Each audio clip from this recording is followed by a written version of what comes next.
Man la Mamadou Badiane, donc je suis le coordonnateur du Grand Parti département de Pikine ak Djiddah Thiaroye Kao aussi.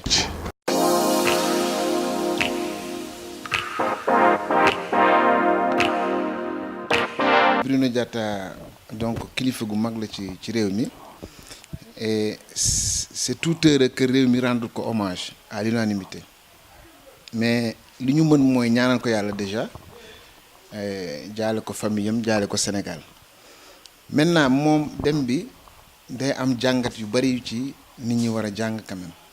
donc man su ma ciy def ay jàngat donc bi njëkk xëy na mooy liggéey Sénégal dama bëgg a wax ci règle par rapport à une exception xam nga tey jii Bruno soo dégloo journaux yi dañuy dégg c'est une tombe Bruno Diatta une tombe donc maanaam dafa def liggéeyam ci da ko jaarale yoon mu doon liggéey bu mucc ayib donc loolu xam nga c'est la règle donc ça veut dire que tey jii xëy na dañ ko waroon wàcceel drapeau ñaanal ko xam ni il fut un soldat du Sénégal liggéeyal réew mi ba yàlla jële ko fi mais soo xoolee wax ji autour de Bruno on a l'impression que finalement liggéey bu jaar yoon sax exception le Sénégal et c'est vraiment dommage mais tey jii dafa waroon a am ay milliers et des milliers de Bruno Diatta ñi nga xamante ne dañoo jël rek def liggéey bi sacerdoce servir seen réew pour le développement du Sénégal.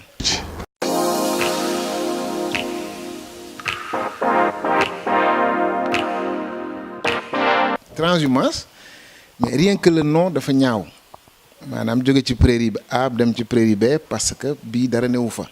et loolu xëy na ay xaraka daan dafa ki nag mais c'est vrai que Sénégal politique bi léegi dañu dem ba c'est lié ak transhumance et que mu métti ñi nga xamante ne am nañ tuuti fierté ci li ñuy def bëgg nañ tuuti politique am nañ idéologie tuuti politique ñooñu da leen di métti mais le président de la République encore une fois parce que c'est lui qui devait être la référence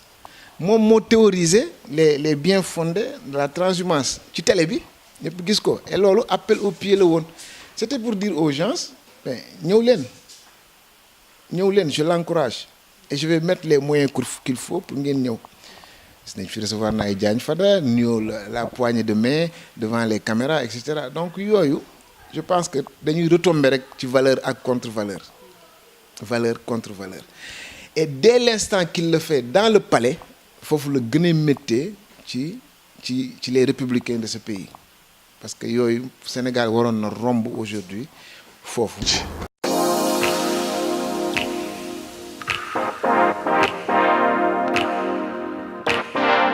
xam nga grand parti donc ni mu juddoo la quoi donc grand parti dafa juddoo ci refus c'est-à-dire que dañoo tolloon jamono ba nga xamante ni suñu njiit dafa bëggoon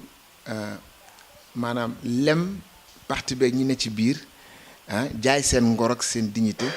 topp ci ginnaaw président Macky Sall maanaam monoyee parti bi donc benn groupe xeex ko ba génn donc juddoo ci vraiment pour relever la tête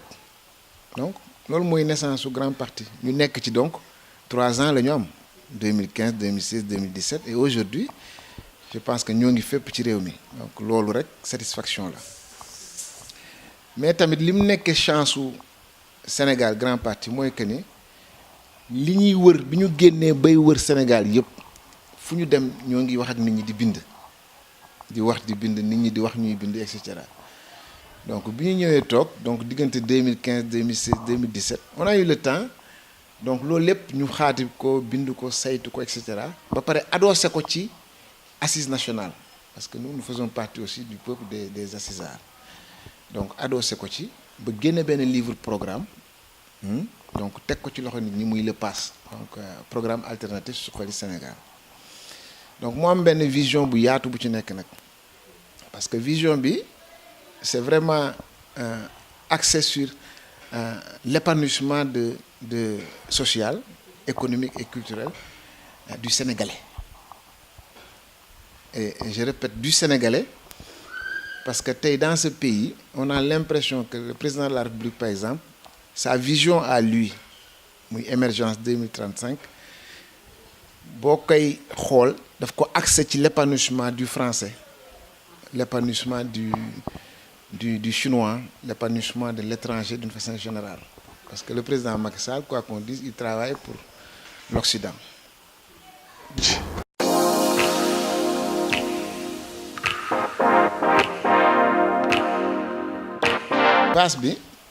passe bi dañ ko tënk ci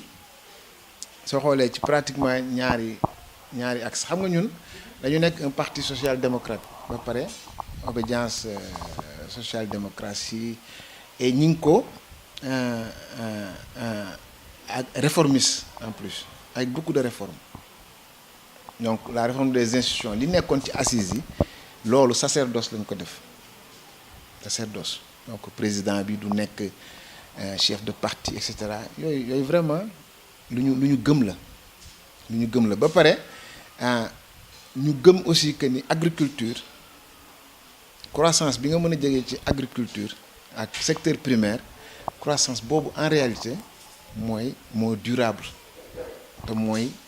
doon mbagg yi nga xamante ne ci ngay teg réew mi pour réew mi développer ba pare nag moo am un volet social assez large parce que on a compris que Sénégal boo ko bëggee tabax de façon structurelle il faut parallèlement de façon conjoncturelle nga jàppale Sénégalais yi parce que ndóol gi daf ci sori trop volet social boobu déjà ñun les institutions inutiles on les supprime dès l'avènement du grand parti au commissaire nu ñu koy waxati au HCCT yooyu pour ñun amalul réew mi benn njariñ et bi ñu ko xaymaa c'est 19 milliards